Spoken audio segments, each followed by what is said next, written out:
श्री शिवाय नमस्तु भयम। दोस्तों, जैसा कि आप सभी लोग जानते हैं कि 20 जनवरी 2026 यानी मंगलवार को पड़ रही है माघ मास की शुक्ल पक्ष द्वितीया तिथि। और दोस्तों, यह वह तिथि है जो माघ मास में पड़ने वाली सबसे बड़ी तिथि है, क्योंकि यह मंगलवार के दिन पड़ रही है और इसका बहुत ही बड़ा और विशेष महत्व होता है। पूज्य गुरुजी ने कहा है कि अगर कभी भी मौका लग जाए और माघ महीने की द्वितीया तिथि मंगलवार को पड़ जाए तो आप लोगों को एक छुटकी काला तिल वाला उपाय तो अवश्य ही करना चाहिए। इन दोनों का संयोग बहुत ही कम आता है। इसी के साथ में गुरुजी ने अपनी शिव पुराण कथा में बताया है कि इस दिन आपको एक छुटकी काला तिल वाला उपाय तो आपको अवश्य ही करना चाहिए, क्योंकि ऐसा दिन पूरे साल में सिर्फ एक ही बार आता है। और दोस्तों, आप सभी लोग जानते हो कि मंगलवार द्वितीया तिथि का अगर सबसे बड़ा कोई उपाय है तो वह एक छुटकी काला तिल वाला उपाय है। तो दोस्तों, मंगलवार द्वितीया तिथि के दिन आप लोगों को इस एक छुटकी काला तिल वाला उपाय को जरूर करना है। बहुत सारे लोग होंगे जिन लोगों ने इस उपाय को ना किया हो, मतलब पूरा साल निकल गया, उन्होंने किसी भी दिन इस छुटकी काला तिल वाला उपाय को ना किया हो।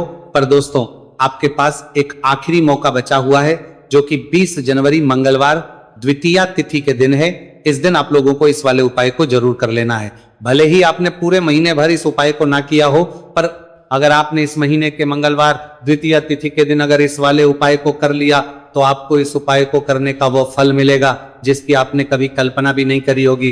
इसीलिए आप लोग इस वाले उपाय को एक बार जरूर कर लेना है, ताकि आप लोगों के हाथ से ये मौका ना जा सके और आपको इस उपाय को करने का फल मिल सके। दोस्तों, ये उपाय पंडित जी ने अपनी अभी की ही श्री शिव महापुराण की कथा में बताया है। उपाय को आज हम आपको बहुत अच्छे से समझाने वाले हैं। इस वीडियो को देखने के बाद इस उपाय को समझने के लिए आपको कोई और वीडियो को देखने की जरूरत नहीं पड़ेगी। तो चलिए दोस्तों, उपाय को शुरू करते हैं। देखिए, यह इस माघ महीने के मंगलवार द्वितीया तिथि के दिन यह इतना खास होता है, इतना महत्वपूर्ण होता है। देखा गया है कभी कभी बड़े बड़े पूजा पाठ अनुष्ठान से जो मनोकामना पूर्ण नहीं होते, वो माघ महीने की मंगलवार द्वितीया तिथि के दिन एक छोटे से उपाय करने से ही आपकी मनोकामना पूर्ण हो है। और बहुत सारे लोगों ने इस उपाय को किया भी है और उनको इस उपाय को करने का फल भी जरूर मिला है। अगर आप लोग भी इस उपाय को करना चाहते हैं तो आप इस उपाय को पहले अच्छे से समझ लेना, सुन लेना, उसके बाद करना। आपको इस उपाय का फल जरूर मिलेगा। और इस उपाय को कर लेने से आपके घर में चाहे किसी भी प्रकार की दुहक और समस्या क्यों ना चल रही हो, आपको उसका कारण भी नहीं पता है कि भाई ये समस्या किस कारण से चल रही है। उसका कुछ भी कारण हो सकता है, जैसे पितृदोष हो सकता है या किसी भी तरह का मंगल दोष भी हो सकता है। तो इस दिन आप लोगों को ये वाला उपाय कर लेना है। ये एक ऐसा उपाय है जिस उपाय को अगर किसी विशेष दिन पर किया जाए तो भाई उस विशेष दिन का जो है वो तो हमें मिलता ही मिलता है, पर हमने उस दिन पर इस उपाय को किया है तो हमें उससे भी बड़ा फल मिलता है, और फल बहुत जल्दी मिलता है, क्योंकि आप इस उपाय को बहुत ही बड़े और विशेष दिन पर रहे हो। तो चलिए अब उपाय के बारे में बात करते हैं, लेकिन उससे पहले आप लोगों को यह जानना आवश्यक है कि आखिर यह उपाय किस समय करना है, किसको करना है और कैसे करना है। तो चलिए हम आगे आपको वीडियो में एक एक करके बता देते हैं। लेकिन उससे पहले अगर आप लोग हमारे चैनल पर पहली बार आए हैं या फिर मेरी आवाज आज पहली बार सुन रहे हैं तो हमारे चैनल को सब्सक्राइब जरूर कर लेना और इस वीडियो को लाइक करके कमेंट बॉक्स में श्री शिवाय नमस्तु भयम ओम नमः शिवाय जरूर टाइप कर देना। तो दोस्तों, इस एक छुटकी काला तिल वाला उपाय को हमें इस मंगलवार द्वितीया तिथि के दिन कैसे करना है, किसको करना है, किस समय करना है और कहां पर करना है, ये सारे सवालों के जवाब आपको इस वीडियो में मिल जाएंगे। और जो ये वीडियो देखेगा भाई, उसको एक छुटकी काला तिल वाला उपाय जरूर करना चाहिए, क्योंकि इस दिन काला तिल का भी बहुत ही बड़ा और विशेष महत्व होता है। और बात आ जाए एक छुटकी काला तिल वाला उपाय की, तो यह सोने पे सुहागा वाली बात हो जाती है और ये एक बहुत ही बड़ा उपाय हो जाता है इस मंगलवार द्वितीया तिथि का। तो अब दोस्तों, इस एक छुटकी काला तिल वाला उपाय को आखिर करना किसको है, सबसे पहले हम लोग वो बात जान लेते हैं। तो देखो, घर की जो बड़ी माताएं बहनें होती हैं, उन माताओं बहनों में से कोई भी एक बड़ी माता बहन इस वाले उपाय को कर सकती हैं। और दोस्तों, अगर आप तो अपने घर में से सभी सदस्यों को भी इस उपाय को करवा सकते हैं। अगर किसी व्यक्ति की खुद की कोई मनोकामना है, खुद की कोई दुख और परेशानी है जो कि वो अपने लिए ही करना चाहता है इस वाले उपाय को, तो वो खुद अपने लिए भी कर सकता है। बाकी अगर कोई घर में से ऐसा है जो कि अपने पूरे घर परिवार की सुख और शांति के लिए ये वाला उपाय करना चाहता है तो भाई वो भी कर सकता है, उसमें भी कोई दिक्कत वाली बात नहीं है। कहने का मतलब है कि इस उपाय को हर एक सदस्य भी कर सकता है और पूरे घर परिवार के सदस्य के लिए घर की बड़ी माताओं बहनों में से कोई एक माता बहन भी कर सकती है। माताएं बहनें अगर घर में उपस्थित ना हो या वो ये वाला उपाय ना कर पा रही हो तो फिर घर का कोई बड़ा सदस्य भी इस एक छुटकी काला तिल वाला उपाय को कर सकता है, चाहे फिर वो पुरुष ही क्यों ना हो, उसमें कोई भी दिक्कत वाली बात नहीं है। उसके बाद में दोस्तों जो अगला प्रश्न निकल आता है वो ये आता है इस उपाय को लेकर कि आखिर इस उपाय को हमें किस समय करना है, सुबह के समय करना है कि शाम के समय करना है। तो देखो इस वाले उपाय को आप लोग सुबह के समय भी कर सकते हो और शाम के समय प्रदोष काल में भी करना है सकते हो। अब अगर आप पूछो कि भाई साहब सबसे उत्तम समय कौन सा रहेगा इसे छुटकी काला तिल वाला उपाय को करने का, तो हम आपसे बस यही कहेंगे कि इस उपाय को आप सुबह के समय करेंगे तो ज्यादा बेहतर होगा। बाकी अगर प्रदोष काल शाम के समय भी करेंगे तो भी अच्छा होगा, उसमें कोई भी दिक्कत वाली बात नहीं है। तो अब दोस्तों जो अगली सबसे बड़ी और महत्वपूर्ण बात आती है वो ये आती है कि सुबह अगर हम उपाय को करेंगे तो हमें कितने बजे से लेकर कितने बजे तक के बीच में करना है, और शाम के समय प्रदोष काल में करेंगे तो हमें कितने बजे से लेकर कितने बजे के बीच में करना है। तो देखो सुबह जितनी जल्दी हो सके आप उपाय को करने की कोशिश करना कि अगर किसी कारणवश लेट भी हो जाओ, थोड़ी देर भी हो जाए, तो 10 या 11 बजे तक भी आप उपाय कर लेना, पर 12 बजे से ज्यादा देरी ना हो, ठीक है, इस बात का ध्यान रखना। उसके बाद में दोस्तों अगर शाम के समय प्रदोष काल की बात करें, प्रदोष काल का जो समय है होता है वो शाम के 6 बजे से शुरू हो जाता है। मतलब शाम के 6 बजे से लेकर 7 बजे के बीच का जो समय होता है यह समय प्रदोष काल का समय होता है। तो आप उपाय को 7 या 8 बजे के बीच में भी कर सकते हो। मतलब शाम के 6 बजे से रात 8 बजे के बीच में आप कभी भी इस वाले उपाय को कर सकते हो, उसमें कोई भी दिक्कत वाली बात नहीं है। देखिए यदि आपके जीवन में संकट बहुत ही अधिक चल रहे हो, समस्याएं बहुत ही अधिक चली हो, एक एक रूप खर्च करने आपको बस ओढ़ रहा है, भूमि से जुड़ी हुई कोई भी समस्या हो या फिर आपके विवाह से जुड़ी हुई कोई भी समस्या हो या आपके व्यापार से जुड़ी हुई कोई भी समस्या हो, तो आपकी ये सारी समस्या इस मंगलवार द्वितीया तिथि के दिन समाप्त होने वाली है। तो चलिए दोस्तों जानते हैं उस विशेष उपाय के बारे में। देखिए इस वीडियो में हम पूज्य गुरुजी द्वारा बताए गए 3 बहुत ही चमत्कारिक उपायों के बारे में जानेंगे। देखिए ये जो उपाय है आपके जीवन से दुर्भाग्य का तो अंत करेंगे ही, साथ ही साथ यदि आपके जीवन में धन की समस्या चल रही है तो वह सभी भी आपकी समाप्त हो जाएंगी।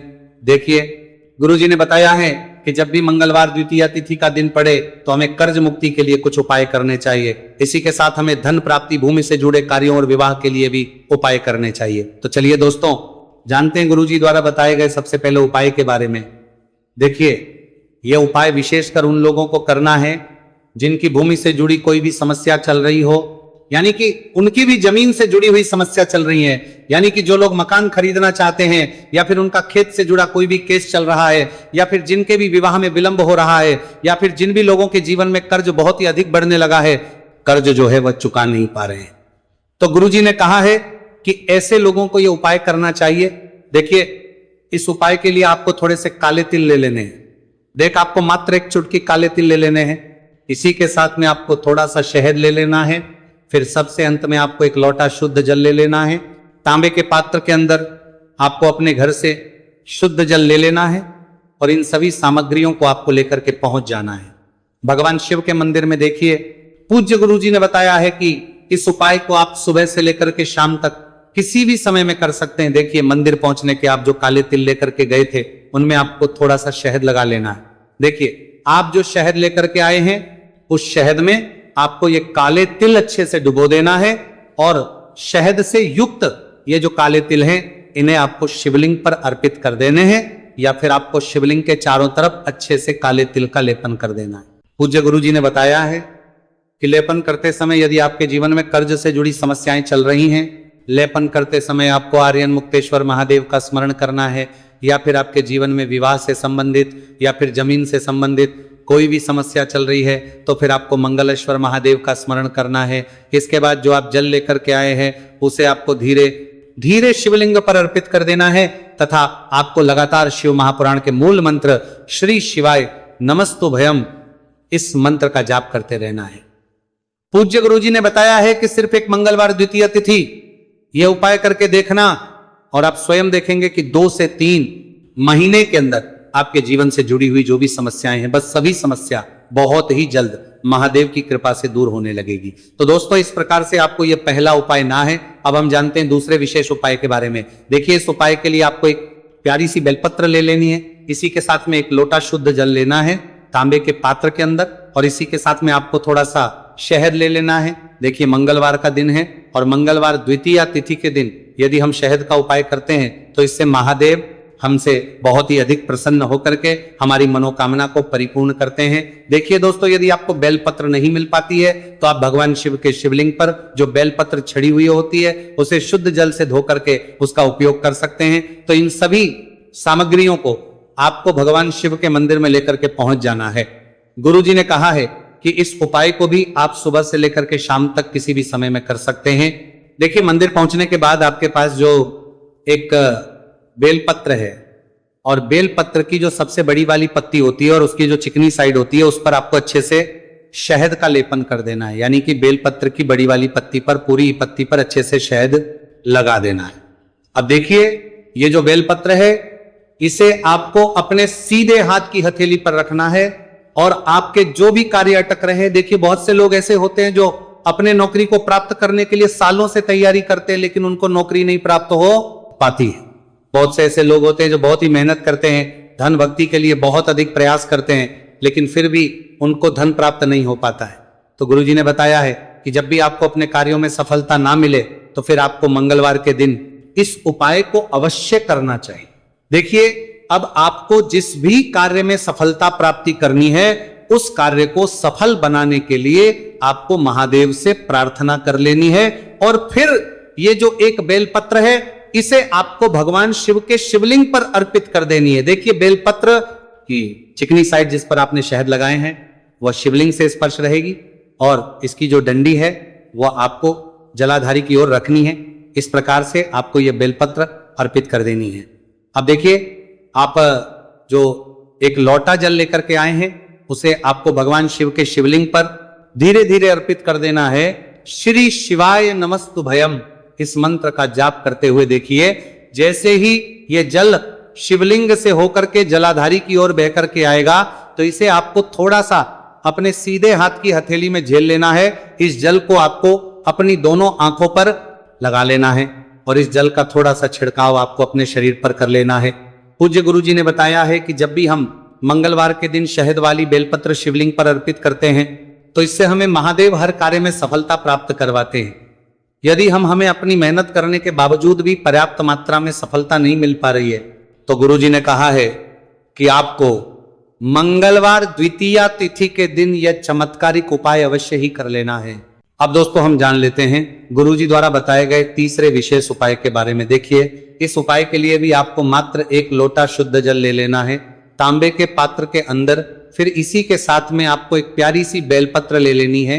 बेलपत्र आपको ध्यान की गई थी रखना है कि कैसे भी कटी हुई खंडित नहीं होनी चाहिए। अब देखिए, मात्र 2 सामग्री लेकर के आपको भगवान शिव के मंदिर में पहुंच जाना है। पूज्य गुरुजी ने बताया है कि यह उपाय विशेषकर उन लोगों को करना है जिनकी कोई भी विशेष मनोकामनाएं जो कई दिनों से परिपूर्ण नहीं हो पा रही, चाहे वह विवाह से संबंधित हो, नौकरी से संबंधित हो, व्यापार से संबंधित हो, चाहे किसी भी प्रकार की मनोकामना है जो परिपूर्ण नहीं हो पा रही है, तो उसके लिए आपको यह उपाय करना है। देखिए, इस उपाय को भी आप सुबह से कि शाम तक किसी भी समय में कर सकते हैं। देखिए, मंदिर पहुंचने के बाद सबसे पहले तो आप बेलपत्र लेकर के आए हैं, उसे आपको अपने सीधे हाथ की हथेली पर रखना है और आपको महादेव से प्रार्थना करनी है कि हे मेरे महादेव, मेरी ये जो मनोकामनाएं बहुत दिनों से अधूरी है, मैंने कई प्रकार के उपाय कर लिए हैं, कई प्रकार के व्रत कर लिए हैं, लेकिन अभी तक मेरी मनोकामना परिपूर्ण नहीं हो पाई है। तो उस मनोकामना को परिपूर्ण करने के लिए प्रार्थना करनी है और ये एक बेलपत्र आपको शिवलिंग पर अर्पित कर देनी है।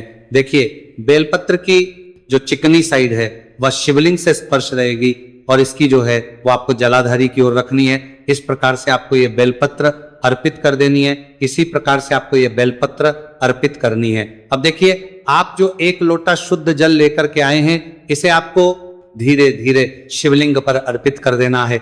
इस मंत्र का जाप करते हुए देखिए, जल अर्पित करते हुए आपको कम से कम 11 बार श्री शिवाय नमस्तु भयम या फिर ओम नमः शिवाय इस मंत्र का जाप कर लेना है। पूज्य गुरु जी ने बताया है कि जो भी व्यक्ति 20 जनवरी मंगलवार द्वितीया तिथि के दिन शिवलिंग के सामने इस उपाय को करता है तो उसकी जो भी मनोकामना है वह महादेव की कृपा से निश्चित ही परिपूर्ण हो जाती है। तो दोस्तों, यह थे पूज्य गुरु जी द्वारा बताए गए कुछ बहुत ही खास उपाय। अगर आपको जानकारी अच्छी लगी हो तो वीडियो लाइक करिएगा। मिलते हैं फिर एक नए वीडियो के साथ। श्री शिवाय नमस्तु भयम।